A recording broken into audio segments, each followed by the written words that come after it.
Okay, so yes, as I was saying, people are very polite here and very nice. And also, what I was gonna say is what I noticed is, um, there people here are very concerned about your health. So, for example, like one time, I injured my my sciatic nerve from, I think it was from my left side, from my left leg, and I had to use a cane to walk places because I was limping and it was so painful. So then I had to, I was at home for many days because I couldn't walk. The pain was so terrible. But as I was taking medication, and then it was getting slowly healing.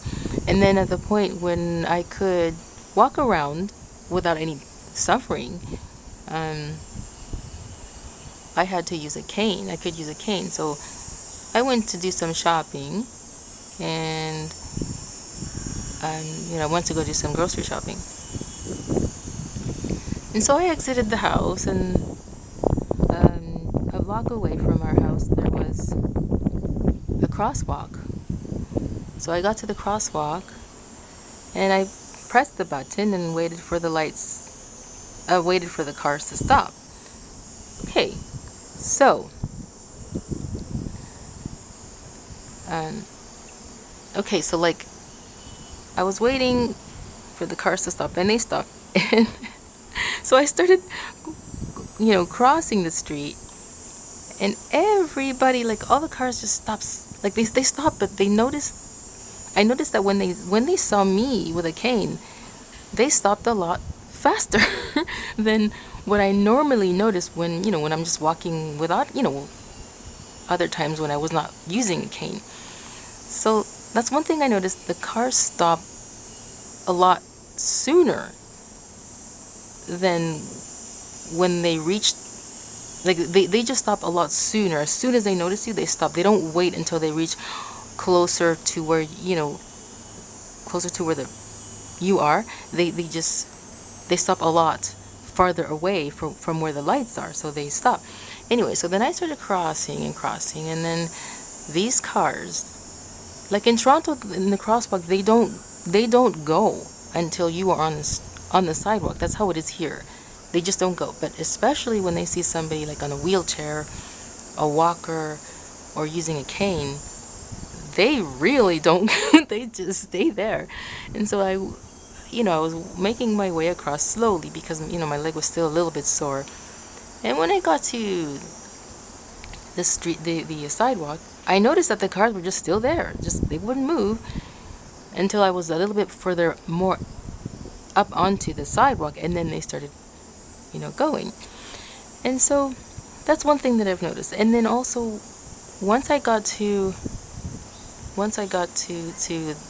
the store, into the parking area of the store, I made my way towards the entryway, and there was a person sitting out there. I've seen her before. She's this lady who hangs around the stores sometimes, and she was just sitting there, and I looked at her and I smiled, and she smiled at me, and she said, take your time, take your time. And I said, oh yes, I'm taking my time, thank you very much. And she said, that's right, you take your time. And I said, okay. And so I made my way inside the store. It's a very big store. I filmed myself in here before, guys. If you've seen my videos, you've seen this store. It's my favorite store. That's where I do my shopping. It's called Loblaws. It's a major Canadian grocery brand here, grocery chain. So I went in there, and people are like, man, they just make a way for you. They part the floor, like they part their, like, how do you say, like the crowds part to make a way for you. So they're like, oh, you can, it's like with their attitude, they're saying, oh, don't worry, there's enough space for you here, okay, I'm going to move out of the way, and you can keep walking here, okay? Like, that's how they are. Okay, so that's another thing I've noticed. And then I got into the store and I had to go and go to the pharmacy area. And what was I looking for? I don't know, deodorant or something. So then I was there, just standing in the aisle, and I didn't notice that there was somebody behind me. I was in the way because it was kind of like a really narrow aisle, and I think I might have had my buggy or the store buggy anyway.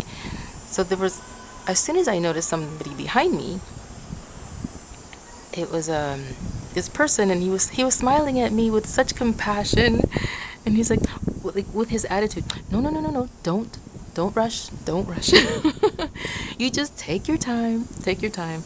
And there was so much love and compassion, that was coming out of him because he noticed that I had a cane. And then I started giggling and I said, "Oh, I'm so sorry." And with his attitude, he's like, "No, no, no, no, no. You just take your time." So I managed to move myself I moved myself further into the aisle to make some room, and then he was able to pass by.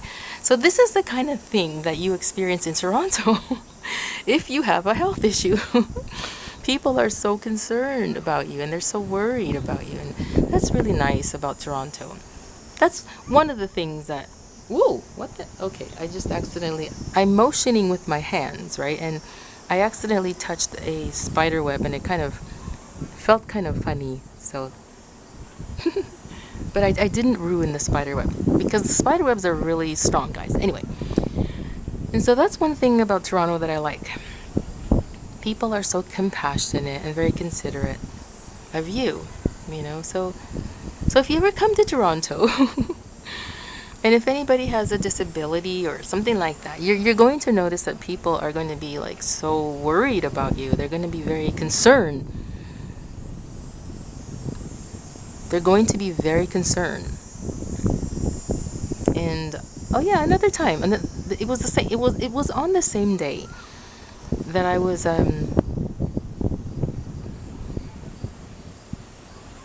when I went shopping, right? And on this very same day, I was in another aisle, and I think I was kind of walking, I was walking slowly, and somehow accidentally a lady bumped into me.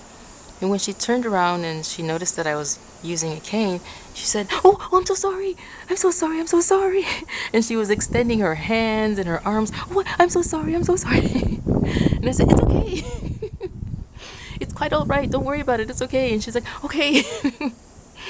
So that was another example of how people are concerned about you, And even if you don't have like a health issue, they're still just as compassionate, but they are extra concerned about you when they see that you have something going on with your health, right? So that's nice about Toronto. It's like that actually everywhere all over Canada.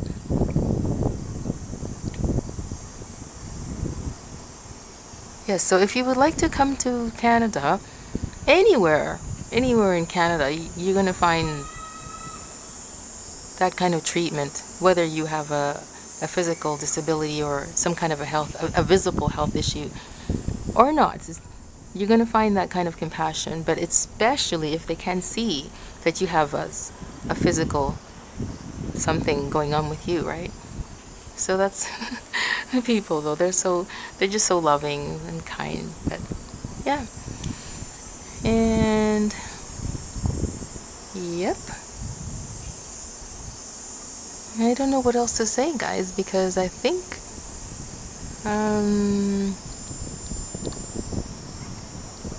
I'm finished. And it is now 4 o'clock. No, it's 4:10. And I must go in and get some dinner now. You're wondering, it's only 4 o'clock, why are you eating so early? Well, this is how my mother taught us to eat dinner. Between 4 and 4:30, guys. And then if you're wondering, well, don't you get hungry afterwards? Well, hungry, not really, but snacking, yes, I like to snack. Like if you're not accustomed to eating dinner that early, yes, you're going to get hungry. But, when you're accustomed to eat food at a certain hour, you're not going to crave any food.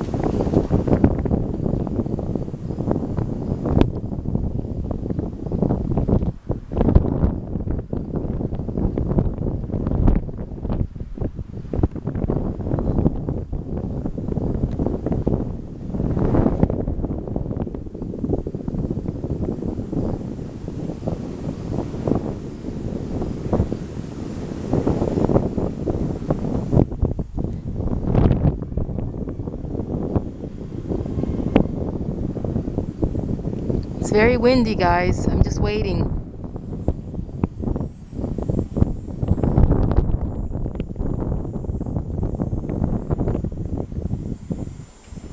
I'm just waiting for the wind to calm down. Yes, so what I mean is you're not going to get hungry for a meal, but you do get hungry for a snack.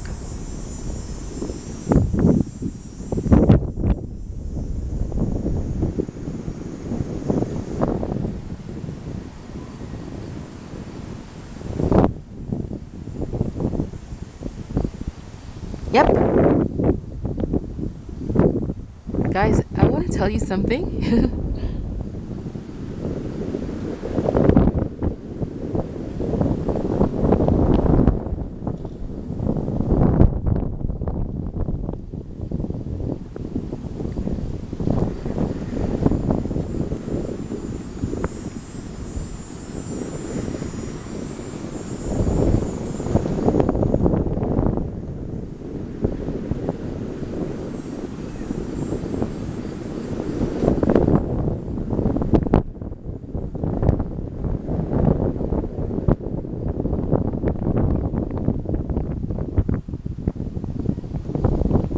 Okay, so before I tell you that thing that I was going to tell you, I just remembered that I was going to tell you something about my relative that went to heaven. I was explaining how they were, how their body was, and how I could tell, like on the day that they left, the day, just moments before they left, right? How I could tell they were about to go, okay? By the way, they went to heaven the next morning at 8:30 in the morning. They just fell asleep and that was it. But I wasn't there. Other family and relatives were there. I wasn't there. I couldn't be there. It was too much for me. I knew that my relative was going to go, and so that's how I dealt with it. And so my relative, when they went into the hospital, they were 130 pounds, and by the time they left, they were still 130 pounds. No weight loss, no breathing problems, no pain.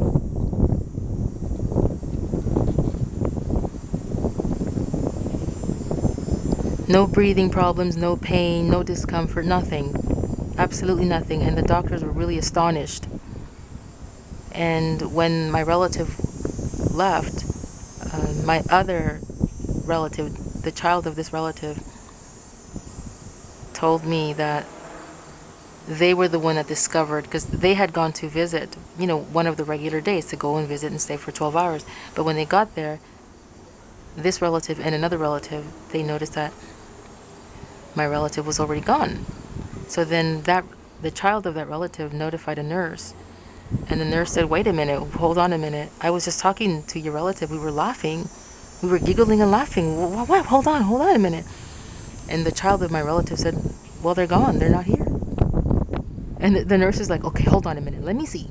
Let me check. So they were examining my relative's heartbeat, everything. You're right, they're gone. I'm like, what? Hold on a minute, their nurse was saying. So then there was another nurse who came, and they said, wait a minute, I was just here. Hold on a minute, how can that be? No, hold on. Let me check. So then that nurse examined my relative, and they're like, oh, she's not here. He's gone. And the child of my relative was like, yes, I'm telling you, they're not here.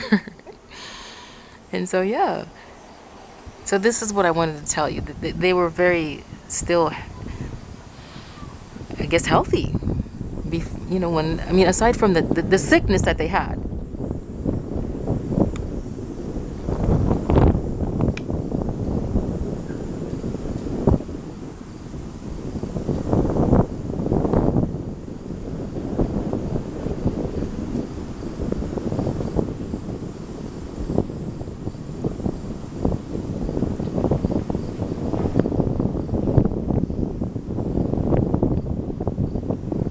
aside from the sickness that they had, my relative looked completely healthy.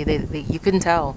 You couldn't tell. And they were astonished because normally with this sickness, the person becomes very skeletal, very skinny, and they have a lot of bruises all over their body. And my relative, their skin was so soft, beautiful tone, perfectly healthy, 130 pounds. My relative was a female, so she was, good weight.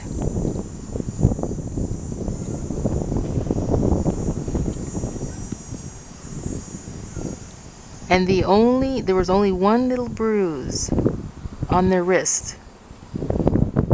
Just one little bruise. And I was asking God, I said, Lord, I don't want my relative, like in the very beginning, I said, I don't want my relative to go, but if they're going to go, please promise me that they won't suffer, no pain, no breathing problems. And that's exactly how they went.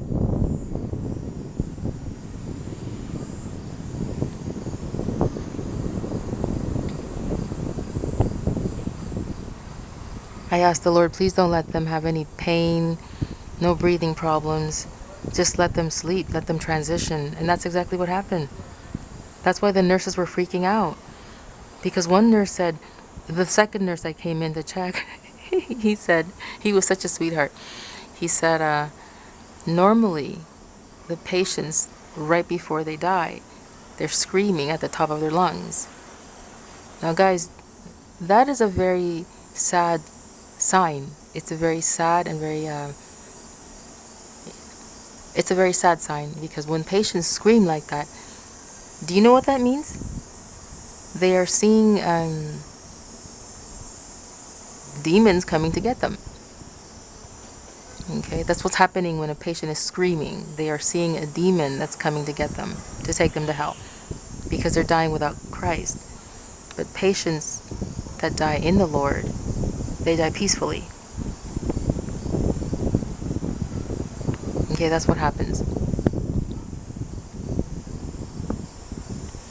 So yeah, that's how my relative left, very peacefully, and I got to have what I asked the Lord. And yeah, the same thing happened to a neighbor of mine from the other place where I was at. One time I was in the hallway and I asked him, "Oh, how's your mom?" And he said, "Oh, she went home," and I got my wish. She went to sleep with no pain, nothing, no discomfort. She just fell asleep. And I said, "Good for you."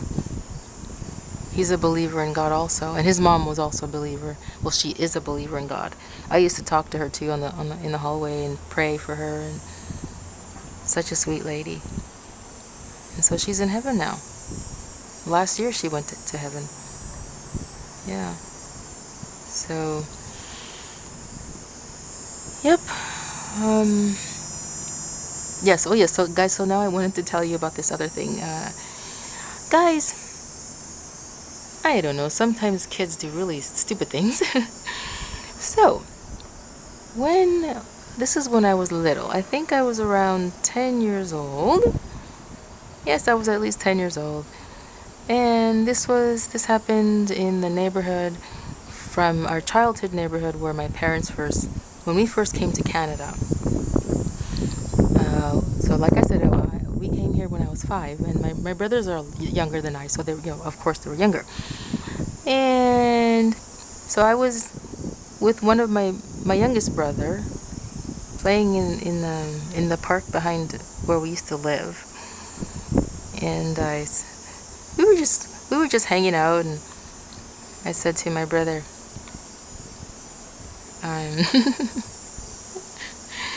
I'm not gonna say his name because I'm very private, right? So I'll just make up a name. What name shall I? Thomas. Okay, I'll say no, not Thomas. What name shall I say, guys? Daniel? Okay, I'll say Daniel. So I said, "Hey Daniel, punch me in the stomach." And right away, I saw my brother His eyes were so happy. His smile on his face got so big. He formed a fist with his right hand, and he gave me exactly what I asked him, a punch in the stomach. Guys, I couldn't breathe after that. I was like,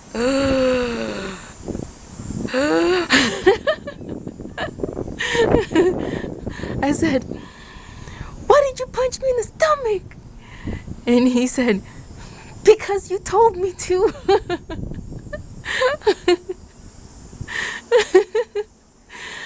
Yeah, I was 10 and my brother was 7. Guys, I was so mad at him because when I told him to punch me in the stomach, I didn't think he was gonna do it that hard. I just wanted to play. And he punched me with all of his strength.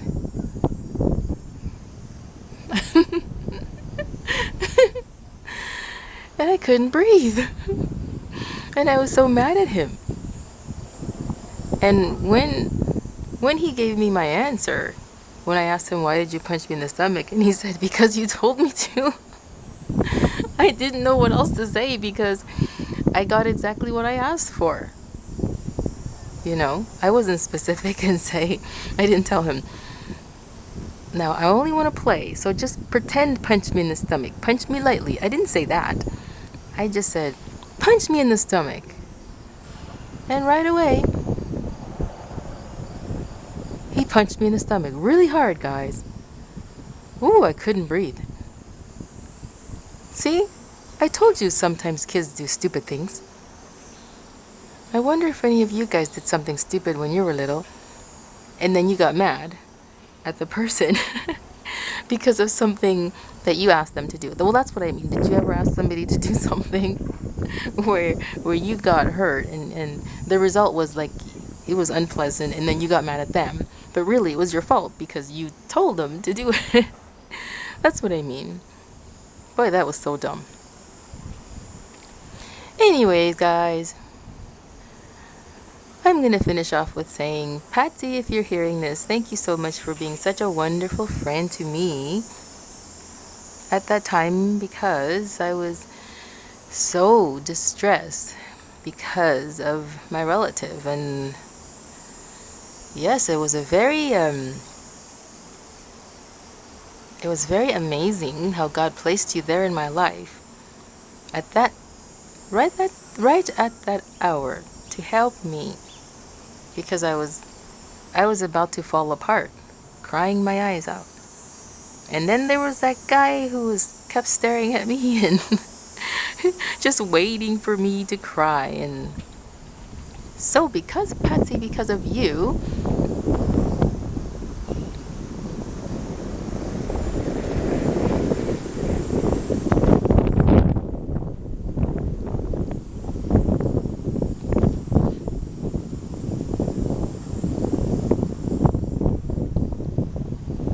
Patsy, because of you, I was able to control myself, and you brought a lot of healing to me.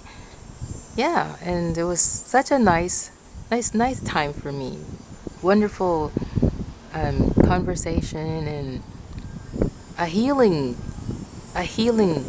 moment for me at that hour. Yeah, God is great, really great. So I just wanted to say thank you, Patsy, if you're listening to this. Yes, thank you for being an angel on the earth, because that's what you are. Yep, that's what you are, Patsy. And my heart goes out to you, and I pray for you. I always pray for you, Patsy. And thank you for being, like, you're a light. You are a light on the planet, wherever you go. You know, your light illuminates the environment and heals people, because it's what God gave you. And maybe you don't notice it, but that's who you are. Yes, and I just wanted to say thank you, because you're a wonderful human being.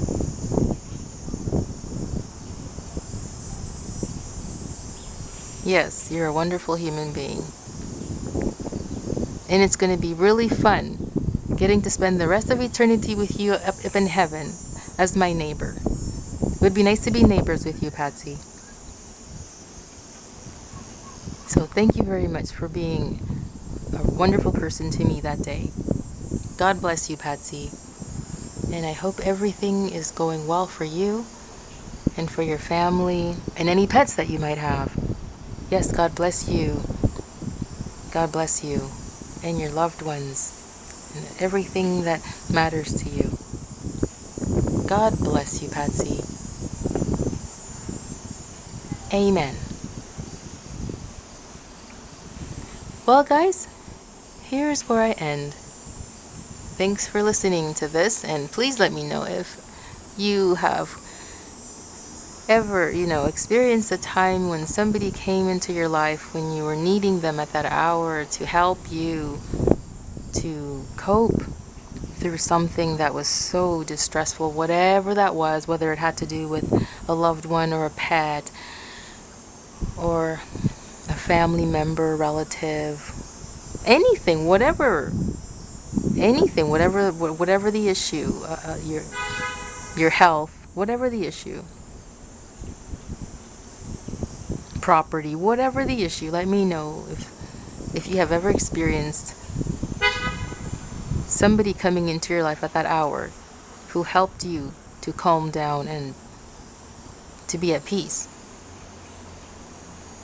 who helped to heal you at that hour. Let me know. I would love to know. Okay, guys, thanks for coming. Los quiero a todo mundo. I love everybody. Dios los bendiga. God bless you.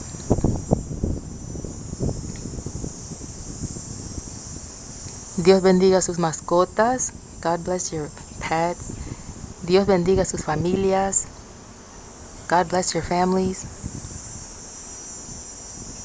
Dios bendiga su salud. God bless your health.